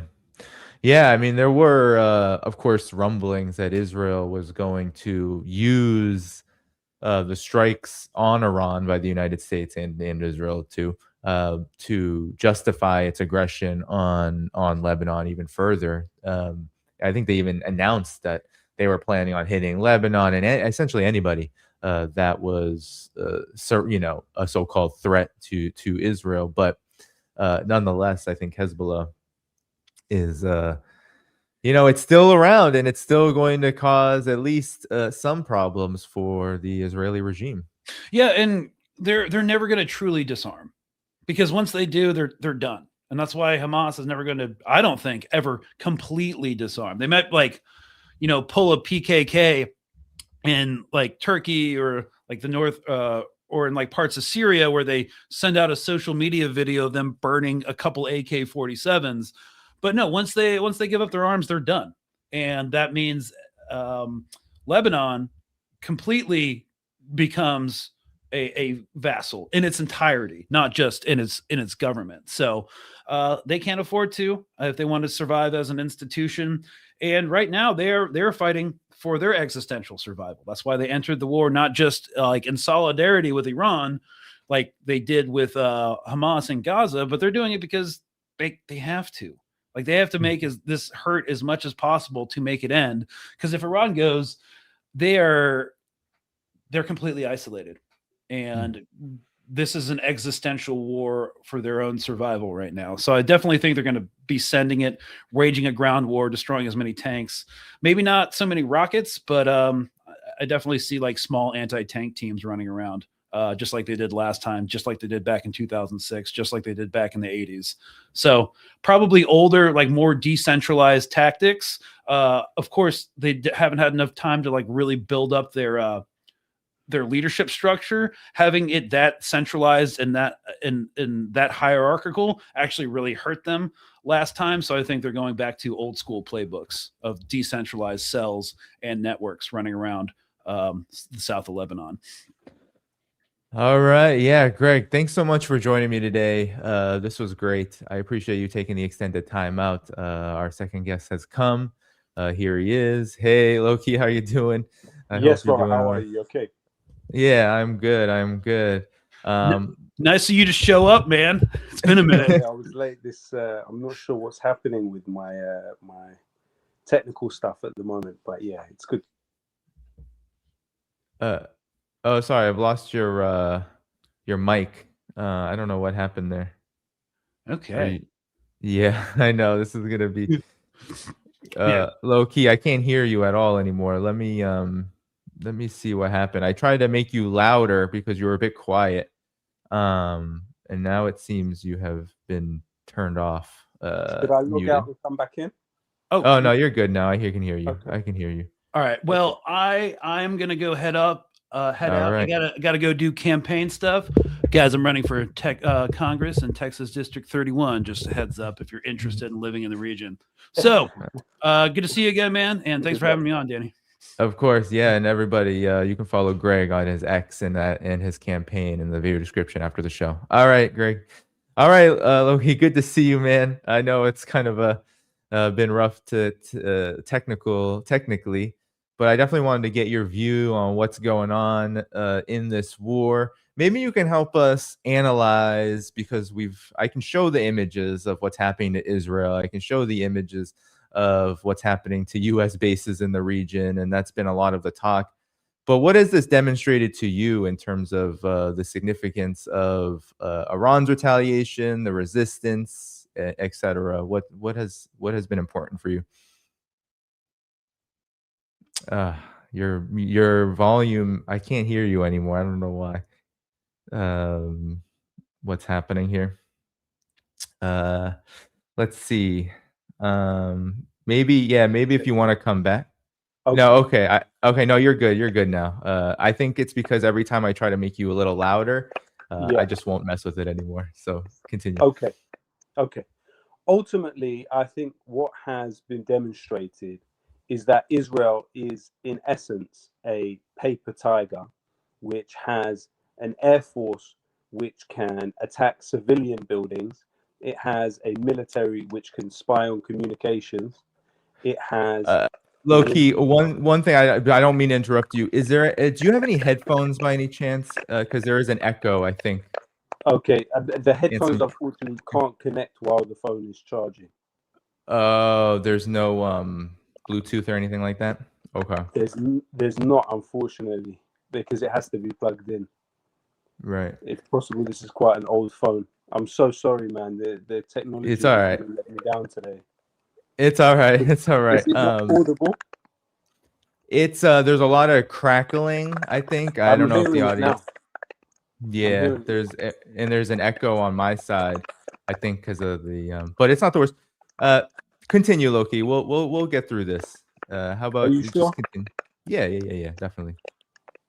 Okay. So ultimately, what we're looking at is a situation where Israel believed that the decapitation model would be successful in removing 50 years worth of preparation. You are talking about people that have understood from the very beginning of the process, which was the Islamic Revolution in Iran, that they would eventually have the United States go to war with them. From the Zagros Mountain strategy, which was hatched during the Carter administration, to the other methods which were adopted throughout other US presidents, Iran always had an awareness that this day would come. And so, for that reason, it set about building its military capabilities without any US technology and trying to conceal them as much as possible. So, you had the production on an industrial scale ballistic missiles underground, which can be shot from surface to air with fairly precise directions. And since the lesson of the 12-day war, actually, you've seen governments in the region look at how they can adopt some of Iran's methods. So, for instance, Turkey began ballistic missile development post the 12-day war when seeing how successful Iran was. And it's worth remembering what exactly happened in the 12-day war. You're talking about the use of over 1,000 drones and only 500 ballistic missiles. Iran was able, according to the Israeli Land Authority, destroy 11,000 buildings within the political entity of Israel, damage over 30,000 buildings, and a third of those buildings which were damaged also had to be brought down and destroyed.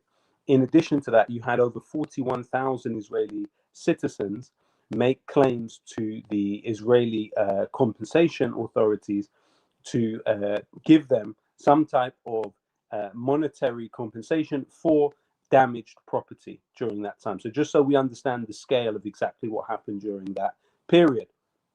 And also, it's important to understand that Israel Katz, Israel's defense minister at the time, stated that they would have killed Ali Khamenei if they could, but they couldn't because he was nowhere to be found during that time. And in this way, you've seen a difference in the operation that Israel launched with the United States and at the time they launched it, because most military operations take place at 2 a.m. because the understanding is that in terms of the cycle of the human being, 2 a.m. is the point when they are at their least aware. And like with the Venezuela operation against Maduro, it was 2 a.m. This is the standard practice, really. But in this case, what happened was they launched it around 8 or 9 in the morning there, because they were responding to intelligence that said all of these individuals be together at the same time, and we can kill Ali Khamenei, in a place where it was well known he would be anyway. But that move essentially signaled to Iran that now was the time to defend yourself in the way that you've been building up for these 50 years. And you've seen unprecedented targeting of US bases in the region, and they are moving from being a protective factor to being a liability. And at that point, when US bases actually become a liability for the countries that host them, then the empire begins to fall. Its veneer, its prestige begins to disintegrate. And also, you've seen the actions of the US soldiers on those bases. Rather than protect those states, the US soldiers have vacated their bases and gone into hotels, thus endangering people around them, but also Iran impressively showing that it has intelligence about where these soldiers and, in some cases, CIA individuals are based, and has been able to strike them. And ultimately, what that does is it places an antagonism, really, between the US and its key allies in the region. And of course, when you look at Trump's targeting of Venezuela and the time he did it, it was in order for the US to have access to the world's #1 oil producer, really, at a time when he knew that if they were going to move on Iran later in that year, then it would be difficult to maintain the oil supply from the Middle East in the same way that it was. And already we've seen in the UK, the gas prices increased by almost 100% just in the few days of this war. So really, from the Iranian perspective, the mission is to incur the largest cost possible so that the United States is unable to sustain this war, and ultimately the alliance with Israel becomes more and more costly by the day. The public perception is really furious, really. I would say people are with Trump. They feel betrayed by him. This was somebody who got in on an anti-war ticket, who told people he was against the forever wars, that he was not a neocon. But when you actually look at who the main forces are that have been pushing for this war in tandem with Israel, it's been the neocons. So in the early 2000s, Richard Pearl and others in organizations, Douglas Fate and others, wrote up a report for Benjamin Netanyahu called Clean Break, which basically foretold what happened in Syria, which was the encouraging of sectarian forces, which would then turn into separatist forces, which could then lead to a balkanizing of the state and the decentralization of power, and weaken any chance of there being a centralized military that could oppose Zionism effectively. And the same mentality is what Israel has when it looks at Iran. But the difference is that the Trump regime thought more along the lines of the Maduro model, where you're able to decapitate the government and then use that as a sort of bargaining stick and a threat to whoever is still there afterwards, and then use that to try and push your will on the remaining people from the political class. But in the case of Iran, they do not realize the ideological commitment which exists and has been built up over these 50 years, and the perception that people have of the struggle against Zionism. And so, therefore, they are faced now with an equation of an intransigent population, which is not limited just to the government or the political elite. It's spread across the region, and they have very clear clarity about what the United States' intentions are and Israel's intentions are. I think what they're trying to do now is encourage ground forces through Kurdish groups, the Barzani family and others in the north of Iraq, and Kurdish groups in Iran, to try and move on the government as a ground force in some way. But then as an air force, it seems that they want the Saudis to possibly get involved and take over from Israel and the United States, to take that pressure away from them. The question is whether that will work. And of course, there's been the reports in the recent days that Mossad agents were arrested in both Qatar and Saudi, who seemed to be intent on causing problems there and possibly blaming it on Iran. Of course, Israel has a long track record in these types of activities, from the Lavon affair in Egypt, where they placed bombs at US interests within the country in order to try and force the US government against the government of Jamal Abdel Nasser. And of course, Lavon was the Minister of Defense in Israel at that time, and later won a medal for carrying out this operation.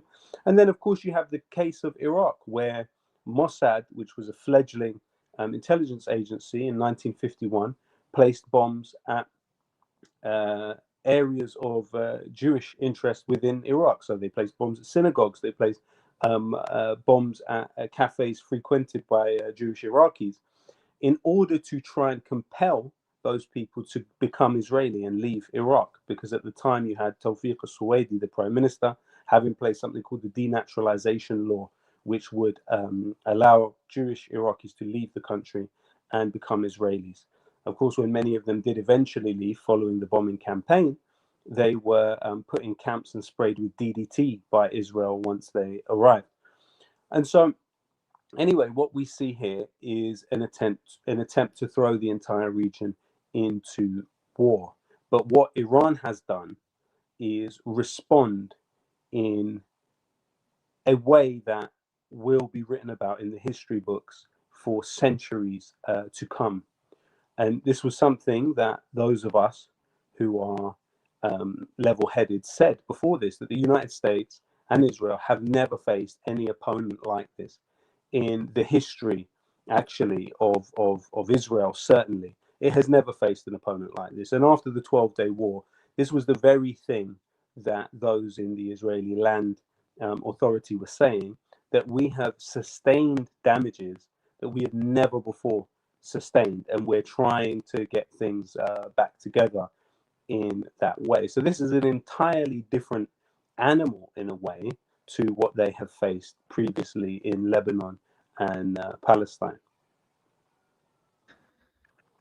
Yeah, I mean, that's one thing I've wanted to harp on too, is how historic this already is. And of course, there's a lot of, we do live in the collective West, and there will always be a lot of doubters, given that our particular regimes are Zionist and imperialist in character.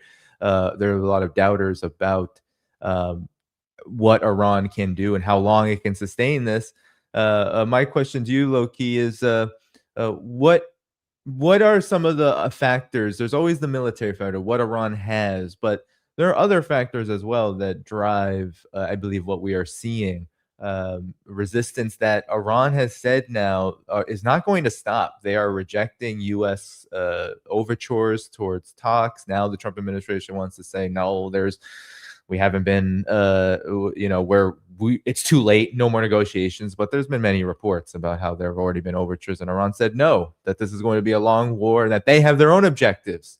So now the U.S. is starting to come out with objectives that they're throwing all the pasta at the wall, saying this is what we want to do, this is what we want to do. It's not very clear, but Iran says it has its own objectives. So what are these factors and objectives do you believe are at play here that maybe we're not paying attention to so much that influence what Iran does and what Iran is doing? Well, I think what is often overlooked in terms of the story of Iran's bond to the Palestinians is that prior to the Islamic Revolution, those who would go on to work for it actually trained with Khalil Wazir Abu Jihad of Fatah. He was the head of intelligence in Fatah, who was later assassinated by the Israelis in Tunisia. But he is someone that worked on training those forces in Lebanon, who would later return to Iran and work for that aim. Of course, you have to remember that, in the words of Talal Naji, the head of the Popular Front for the Liberation of Palestine, the PFLP, who is currently imprisoned in Damascus, it would have been impossible for the Palestinians to have the victories that they had and be able to defend themselves in the way that they were able to without the support of the Iranians. You also look at someone like Saleh al-Aruri from Hamas. He stated very clearly that Iran is the only state in the world with a budget specifically for the liberation of Palestine. Qasem Soleimani, of course, was instrumental in the training of these forces in Lebanon, in Syria, even in Gaza itself. You have the introduction of the Kornet missile, Russian missile, that they were able to get in. You had a whole underground base in Sudan built by Iran for the purpose of arming the resistance in Gaza. And that's why, of course, the division of Sudan was a key objective of the Zionists and something they were able to achieve. And but it was a key link in the chain.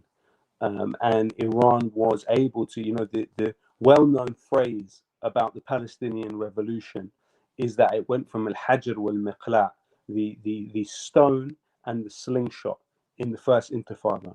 And then in the second intifada, you see the appearance of different methods that were largely due to who they called the Muhandis Yahya Ayyash, who was himself assassinated when Israel booby-trapped a telephone that he used once a week and was able to kill him by exploding it in his hands, to then Iran being able to arm the Palestinians with more advanced hardware.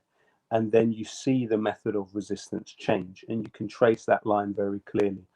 The Iranians and their attitude to supporting the Palestinians was actually very non-partisan.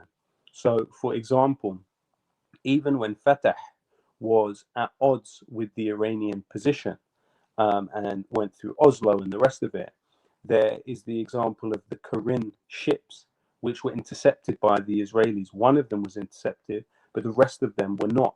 And those arms on those ships got to Gaza and were used to arm Fatah as well as the other Palestinian resistance organizations. Iran has gone out of its way to give all of those factions anything they want.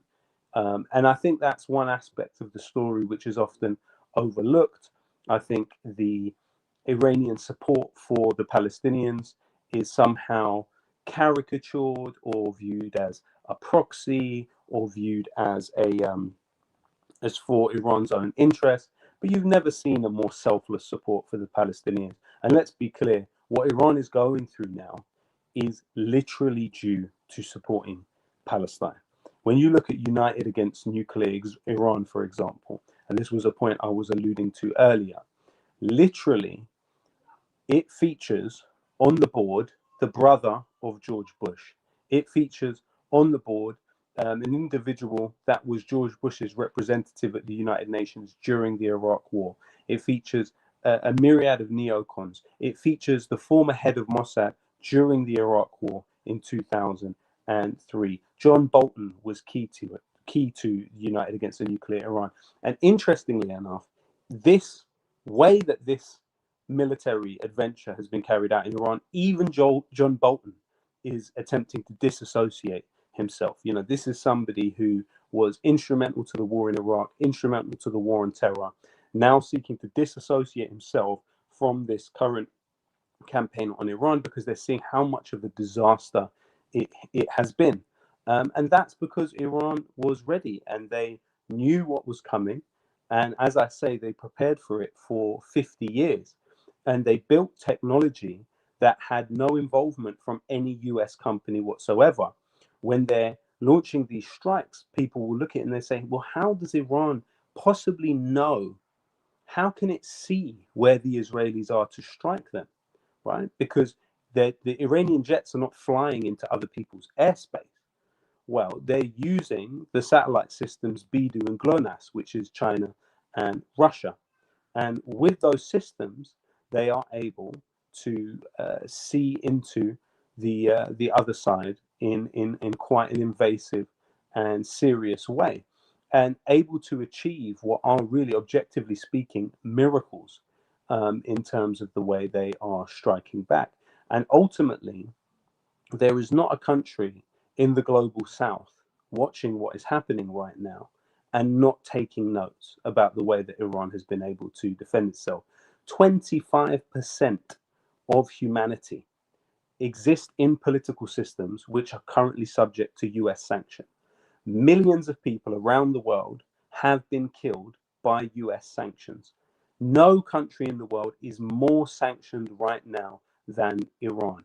For it to have been able to do this is really a testament to the brilliance and the scientific genius which is at work in that country. And ultimately, those who are looking at this in an objective way will say these are achievements which will speak for centuries to come, for sure.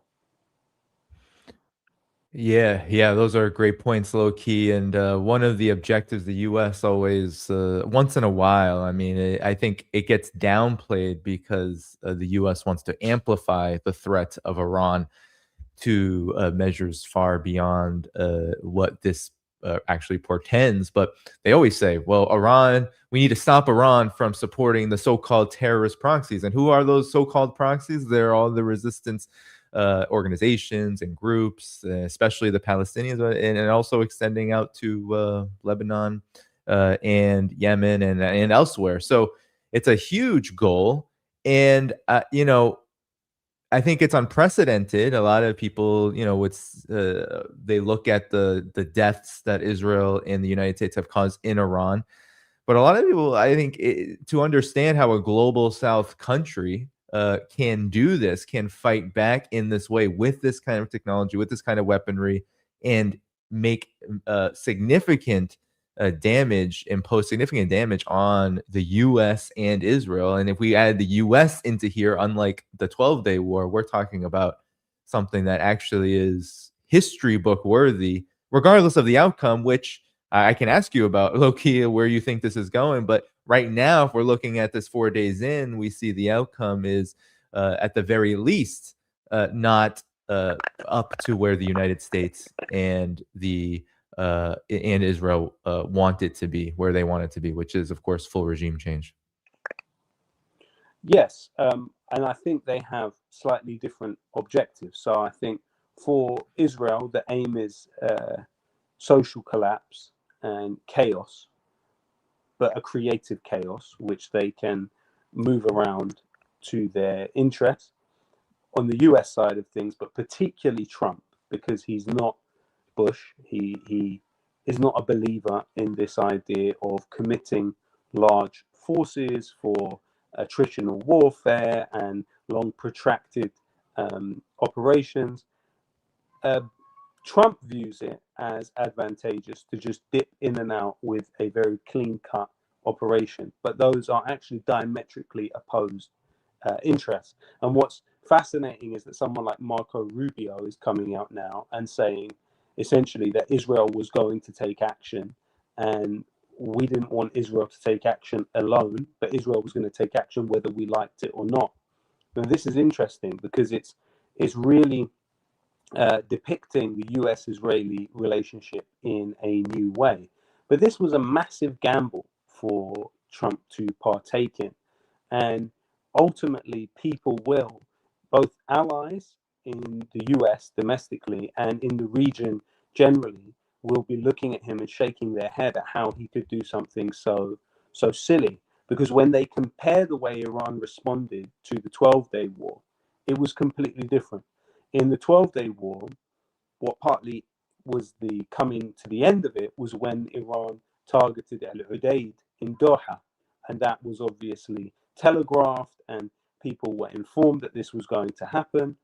But it was a warning. And that warning ultimately was not heeded. What needs to happen regionally is people need to look at least across the next few decades at pivoting away from this idea of the US military being the key guarantor of the global economy. Move away from the US military being the protector of supply lines and move to a more independent situation. Ultimately, Iran in the region supports forces who are working from independence from neo-colonialism. It doesn't support forces actually contrary to what many will say, who have a strictly sectarian outlook.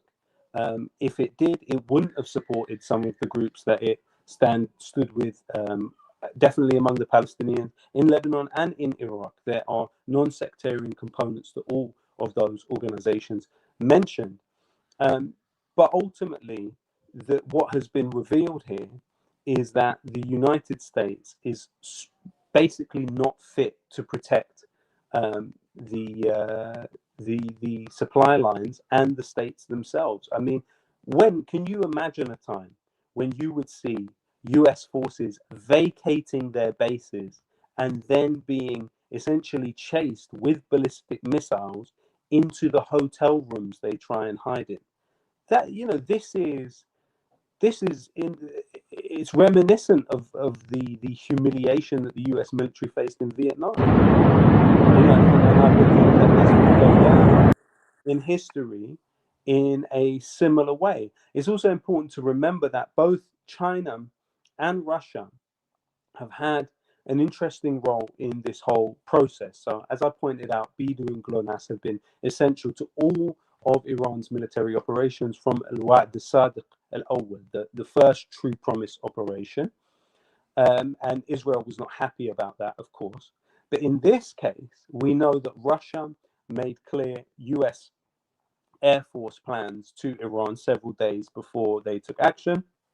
We also know that China has been helping to replenish Iran's defenses. And of course, from the Chinese and the Russian perspective, it would make sense because drawing the US into a war of attrition in Iran would take pressure away from Ukraine and Taiwan without a doubt. They're now talking about moving the THAAD system away from South Korea and bringing it, and this idea that perhaps Iran have taken out the THAAD platform around the UAE. All of this is unprecedented. All of this.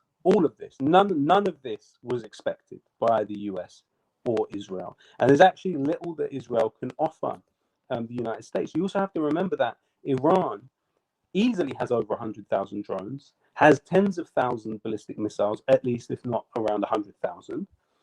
It can continue this almost ad infinitum. The United States and Israel both have very limited air defenses. What are they going to do? And this is why in the 12-day war, this was partly what made the United States and Israel essentially beg for a ceasefire. It wasn't the Gulf begging for a ceasefire at that time because none of the US bases were being targeted. It was solely Israel. And the United States were unable to protect Israel.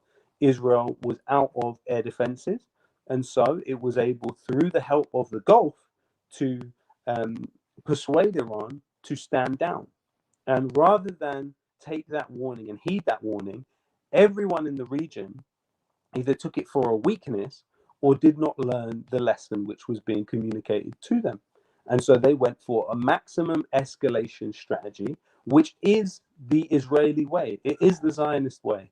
The Zionist way is a maximalist, unrealistic, um, utopian perception of the way things are going to go. They believed, for instance, that they could drive 2 million Palestinians into Egypt, that they could drive 2 million Palestinians by killing them en masse on an industrial scale out of Gaza. They failed and they lost.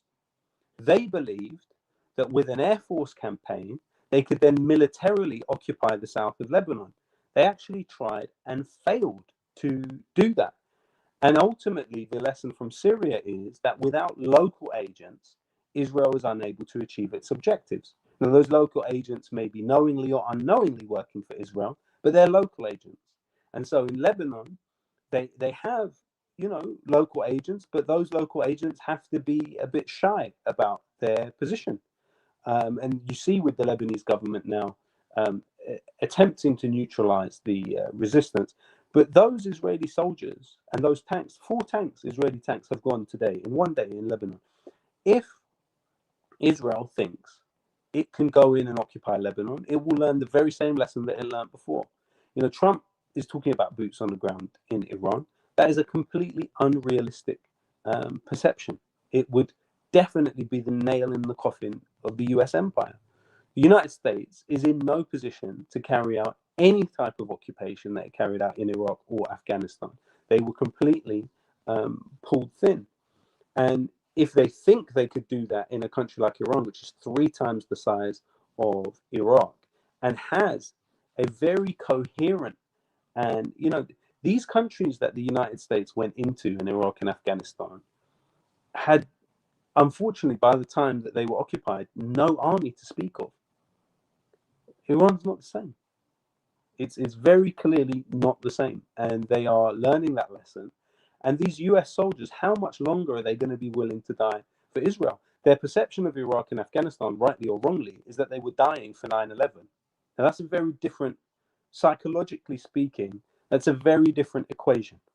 What you're now saying to these soldiers is that, yeah, you're dying for Benjamin Netanyahu. That's not going to stay for much longer. And when you look at the aircraft carrier, which the toilets were being blocked up, the USS Gerald Ford, it's entirely possible, and I'm aware that it has been said that this was a form of mutiny. And so if you saw that form of mutiny before the war, what do you think is going to happen when US soldiers are feeling a type of pressure in the region that they have never ever felt before? What type of stigma do you think will then be attached not only to the US military but also to the Israelis? Do they really believe that they are invincible in the face of public opinion? Do they not believe that it's a factor at all? Do they really believe that people that have moved to the Gulf to escape taxes in their home country are going to be happy to live next to US bases? Do they believe the people employed to clean the bases are going to want to go in? Do they believe the people employed to work in restaurants in these bases are going to want to go and work at Burger King or McDonald's inside a US military base? When this level of pressure is sustained for even a few weeks, imagine this type of pressure sustained for 6 months, because that's what Iran has in mind. It has in mind that it will fight like this for 6 months. The whole entire world will change. If you have 6 months of a similar nature to these last few days, we're in a different world at that point. Yeah, and there's a lot of talk, low key, of this turning into a war of attrition, which, however we want to view that term, I'm not sure I would use that, just only because I think Iran, if we look at all these waves of Operation True Promise 4, we can see that they have a very diverse and very unpredictable strategy that they are employing. And if a war of attrition means a long, grind out kind of standoff between the warring party, the aggressors, U.S. and Israel and Iran, We just don't know. While we know that the Pentagon and the West, the West in general is very worried about their ammunitions and stockpiles and air defenses, Iran is not spreading the message of having. You just said there's indications of an infinite capabilities if they're continuing to produce the drones, if they're continue to produce even just the short range missiles, which probably don't need all that much if they're doing it underground. Yeah, this could be a forever war that I don't think the United States and Israel have ever understood. And I'm wondering, in closing, there was a question, Lowkey, how do we avoid the Samson option? Because the unpredictability of a declining and a collapsing empire like the United States is, and of course Israel attached to its hip, that also leads to some unpredictability, I think, into how its so-called rulers react to this kind of disaster. Well, Danny, there are different lessons from the Vietnam War from different angles. So, in the case of the Palestinian resistance, in the case of Iran, this working underground to produce the means to defend yourself, it was seen in the Vietnam War, and they learnt from the insurgency how to develop their ways of doing things. Of course, you had the Punji trap in Vietnam, which was spikes under the ground where US soldiers would trip and fall in. And they had a really expansive tunnel system in Vietnam. The Palestinians, of course, have the same. The Lebanese have the same, with the help from North Korea, created in the south of Lebanon. And Iran have the same. The United States came out of Vietnam and created the internet, because what they wanted to do was be able to predict insurgency, to surveil people. And in fact, when the internet was being created, and Yeshua Levine has a great book about it called Surveillance Valley, which looks at the foundation of the internet and the way in which at the universities it was being made, MIT, for example, you had sit-ins by students against it and protests against it because they knew of the consequences it would have for people and what the intentions behind the invention of it was. However, and here's where the interesting part of this question comes. If you look today at what the internet has been used for by those who are supporters of the Iranian government, you have Hamdallah, which is the Palestinian refugee boy created by Naji al-Ali, who has his back turned. Now, it's said that he would only turn around and face the world when he was able to return home to Palestine. Hamdallah today is the name of an organization which has hacked the emails of Ehud Barak. It has hacked the emails of Benny Gantz. It's hacked the emails of a myriad of the founder of Israel's cyber unit. It has hacked emails of Netanyahu's entire close circle and released that information to the world. And it's had real world consequences. The information, it hacked David Benaya's phone, the head of Mossad. So what you're seeing now is a very creative way of using the methods of the enemy against them on the part of Iran and others in this epic battle for self-determination and ultimately liberation from neo-colonialism.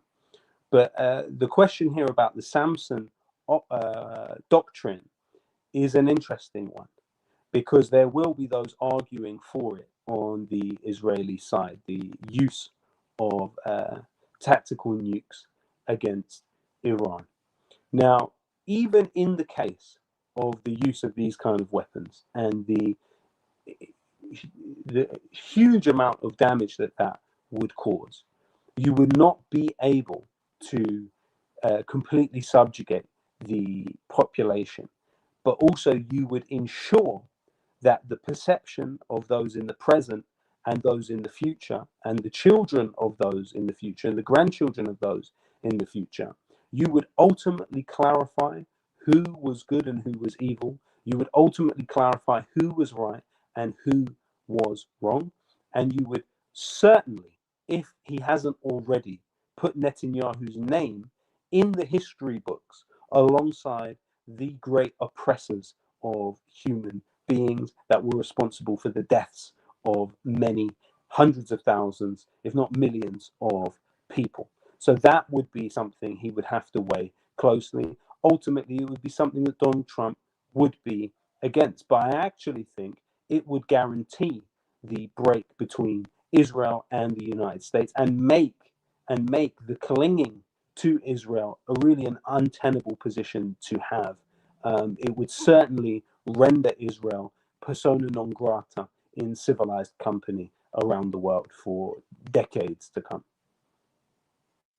Yeah, great point. I think this is a good place to leave it. I want to make sure everyone knows that I really appreciate all of the super chats and the memberships and all of that, and appreciate everyone for watching. I want to make sure everyone knows that Lowkey's X account is in the video description, where you can find all of his what he's tracking, what he's doing.